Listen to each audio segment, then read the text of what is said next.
जब हजरत नूह अल्लाह के हुक्म से कश्ती बना रहे थे। हर रोज एक बूढ़ी मोमिना औरत अपनी छोटी सी घटरी उठाए उनके पास आती। वह कहती, ऐ अल्लाह के नबी, कश्ती कब रवाना होगी? हजरत नूह मुस्कुराकर फरमाते, अभी देर है, वक्त आने दो। वो औरत वहाँ बैठी रहती, पूरा दिन इंतजार करती, फिर शाम होते ही घर वापस चली जाती। ये सिलसिला कई दिनों तक चलता रहा। एक दिन हजरत नूह ने उस बूढ़ी औरत से फरमाया, ए बूढ़ी अम्मा, जब जाने का वक्त आएगा तो तुझे बता दिया जाएगा। वो सर झुकाकर चल दी, मगर दिल में यकीन था कि जब कश्ती चलेगी नबी जरूर बुलाएंगे।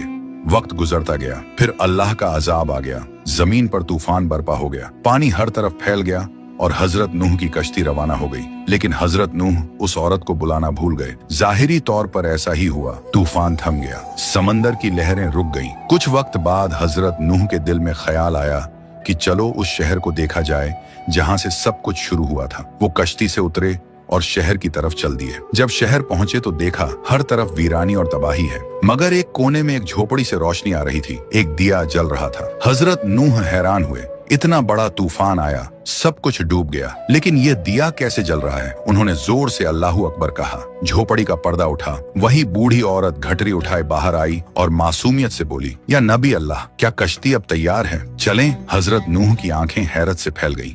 उन्होंने पूछा, ए बूढ़ी अम्मा, तुझे कुछ भी पता नहीं चला? औरत ने सादा दिली से जवाब दिया, क्या नहीं पता चला? या नबी अल्लाह? हजरत नूह बोले, इतना बड़ा तूफान आया, दुनिया डूब गई, बारिशें बरसी, लोगों पर अजाब आया और तुझे कुछ खबर नहीं। वो औरत मुस्कुराकर बोली, या नबी अल्लाह, एक दिन बादल थोड़े गरजे थे और हल्की सी फुहार पड़ी थी।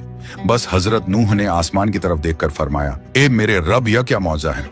तब अल्लाह ताला ने उन पर वही नाजिल फरमाई, ए मेरे प्यारे नबी, इस औरत के दिल में तुम्हारी मोहब्बत थी और तुमने इससे वादा किया था कि जब कश्ती रवाना होगी तुम इसे ले चलोगे। तुम अपना वादा भूल गए, लेकिन मैं रब्बुल आलमीन तुम्हारे वादे का भी जिम्मेदार हूँ। मैंने अपने अजाब को इस तक पहुँचने ही नहीं दिया। इसे एहसास तक नहीं हुआ कि कैसा अजाब आया और कब चला गया। ये वक़िया इमाम सज्जाद से रिवायत के तौर पर मशहूर है, मगर कुरान या सही हदीस की किताबों में साबित नहीं। ये सिर्फ इबरत और मोहब्बत का सबक देने के लिए सूफियाना